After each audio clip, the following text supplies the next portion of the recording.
Ազգային ժողովի մեծարգո նախագահ, հարգելի փոխխոսնակ Հայկ Կոնջորյան, հարգելի փոխխոսնակ Վագն Ալեքսանյան, պարոն Վարդևանյան, ձեզ չեմ դիմում, որովհետև արդեն որերորդ անգամ լինելով Ազգային ժողովի նախագահությունում դուք դուրս եք գալիս եւ էտիկետին համապատասխան նախագահության դիմելու փոխարեն չեք անում դա, լինելով նախագահությունում։ Դուք այդ հարգանքը չեք ցուցաբերում նախագահ Ռուբինյանի նկատմամբ, մյուս երկու փոխնախագահների նկատմամբ, այդ հարգանքը ցուցաբերում եք ինստիտուտի նկատմամբ, ինչը չեք անում։ Ընդ որում ձեր ելույթը ընտրվելուց հետո կես բերան չխոսեցիք այն կոնսենսուսի մասին, որը եղել է ձեր ընտրության դեպքում, որովհետև քաղաքացիական պայմանագիրը եթե ձեզ ձայն չտար բավարար, դուք այդտեղ չէիք հայտնվելու։ Եվ մենք դա արել ենք ընդդիմության հետ նորմալ միջավայրում աշխատելու համար։ Եվ ես կոչ եմ անում, որպեսզի այս քայլերը գնահատվեն եւ գնահատվի առհասարակ այն համաձայնության, հիմնականում համաձայնության մթնոլորտը, որ կա, որի մասին շատ խոսել ենք։ Մի բանի մասին էլ եմ ուզում խոսել։ Երեք Լիաննա Գասպարյանը կարծեմ Տիկին Ռոզալիայի մասին խոսեց եւ երջանիկ պատահականությամբ դրա մասին խոսեց Մարիա Զախարովան։ Եվ երբ որ մենք մետաձիշկաների մասին ենք խոսում, հենց սրա մասին ենք խոսում։ Սրանք պատահականություններ չեն, հարգելի գործընկերներ, ընդ որում Ռոզալիա ասելիս առնվազն ազգանունը ասեք կամ ասեք Տիկին Ռոզալիա, որովհետև պատերազմի վետերան է եւ 103 տարեկան է այդ կինը։ Հիմա գանք բուն թեմային։ Քննարկում ենք Հայկ Ֆարմանյանի տեխնացությունը ֆինանսա-բյուջետային հանձնաժողովի նախագահի պաշտոնում։ Պարոն Ֆարմանյանը իր ելույթում ասեց, որ ինքը պատրաստ է բաց ճակատով խոսել ամեն ինչից, բայց էլի այս բարձր ամբիոնից չեղավ բավարար ազնիվ հարցերին պատասխանելու դեպքում։ Պարոն Ֆարմանյանին հարցնում ես, ասում ես, այս FH ընկերությունը ո՞նց է այդպես պատահականությամբ համընկել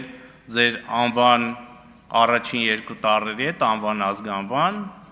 FH անգլերենից Ֆարմանյան Հայկ։ Ասում է դե տենց ձեր երևակայությունն է, F-ը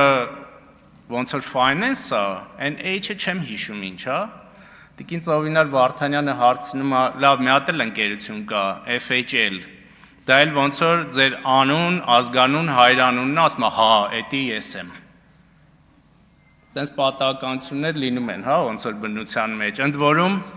երջանիկ պատահականությամբ այդ ընկերությունից պարոն Ֆարմանյանը չգիտես ոնց, այսինքն գիտենք ոնց այդ սխեմաները կան, նվազագույն աշխատավարձ ստացել եւ մի հսկայական փոխառություն։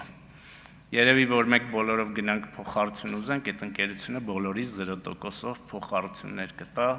անհայտ ժամկետով, թե երբ պետքա դրանք վերադարձնենք։ Եվ պարոն Մեսրոպ Մանուկյանն եմ ուզում դիմել, ստեղ չի։ Գևորգ Սաղոյանի մասին խոսեց, Արմեն Սաքապետյանի մասին խոսեց,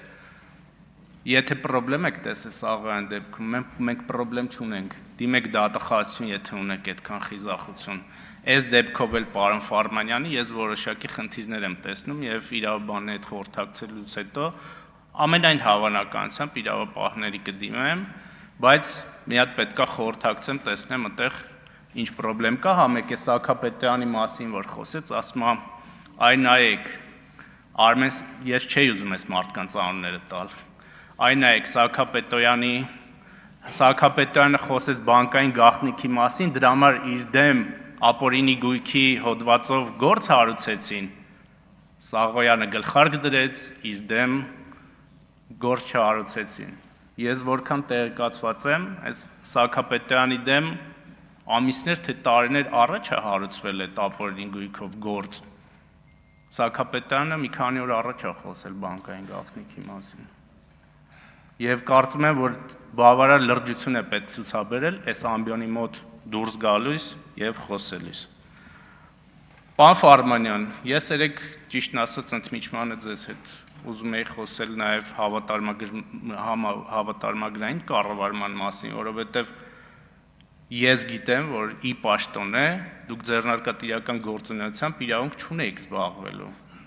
Եվ այդ ընկերությունները պետք է հավատարմագրային կառավարման տրված լինեին, դուք խուսափեցիք այդ պատասխանից, ստեղ էլ չպատասխանեցիք, արագ հեռացաք, իմիջիալոց այդ արագ հեռանալու մասին էլի։ Երեք արևի խավարում էր եւ աստղագիտական լայն նյութ կա մասնագետների համար ուսումնասիրելու, բայց կարծում եմ պարոն Ֆարմանյանի կարծիքի փոփոխությունը այն արագությամբ, որ երեք տեղի ունեցավ, նույնպես գիտնականների ուսումնասիրության լուրջ նյութ է, որովհետև 5 րոպե առաջ, կես ժամ առաջ ստեղ ասում էր, որ ապօրինի գույքի օրենքը ականա մեր պետության տակ, մեկ էլ եկավ մեմ էր դառել երեք, տեսել եմ շորթերով YouTube-ում գնում է, ոնց է պարոն Ֆարմանյան ասում, այո, թալանը պետք է վերադարձնել։ Թալանը պետք է վերադարձնել։ Ռուբինյանի դիտարկումներն էր այտենց շատ տեղին, որ ասում էր մնում է պարզենք, թե ումից պետք է վերադարձնել։ Թրիփի մասին նույն լուսային արագությամբ փոխվեց կարծիքը եւ հանգարց միջանցքը դարձավ ճանապարհ։ Էլ ինչի մասին այտենց արագ փոխվեց կարծիքը։ Հիմնականում ասեցի, հարգելի գործընկերներ, երբ որ մենք այստեղ որոշակի կապերի մասին ենք խոսում, մենք այստեղ պարզապես պատգամավոր չենք ընտրում, էլի, որտեղ դուք ընտրվել եք, մենք հանձնաժողովի նախագահ ենք ընտրում։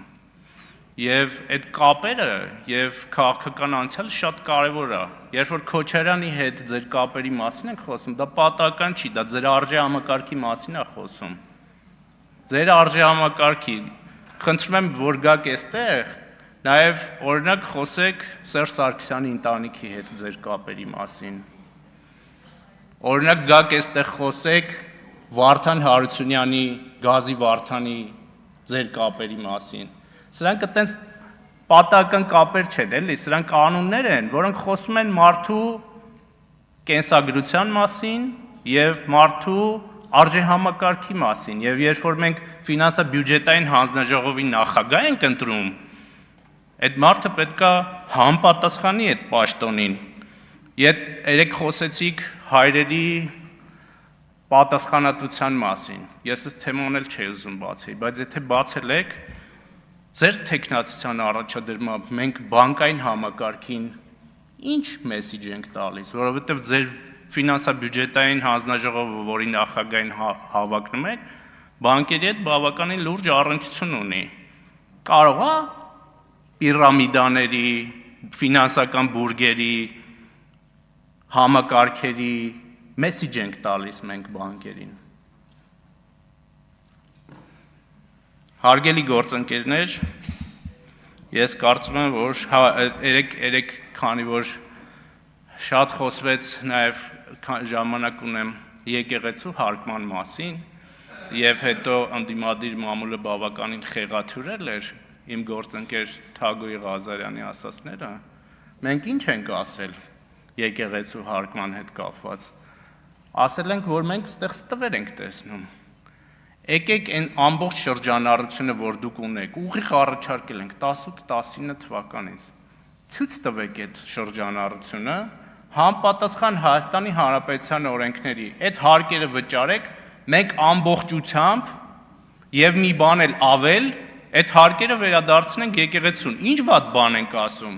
Ինչի չեն անում։ Որովհետեւ ստվերից չեն ուզում ազատվեն։ Չեն ուզում ազատվեն։ Էս է խնդիրը։ Եվ վերջում, պարոն Ֆարմանյան, ես կարծում եմ, որ դուք բարեհաջող տապալեցիք ձեր տեխնացությունը, ազատ եք, շնորհակալություն։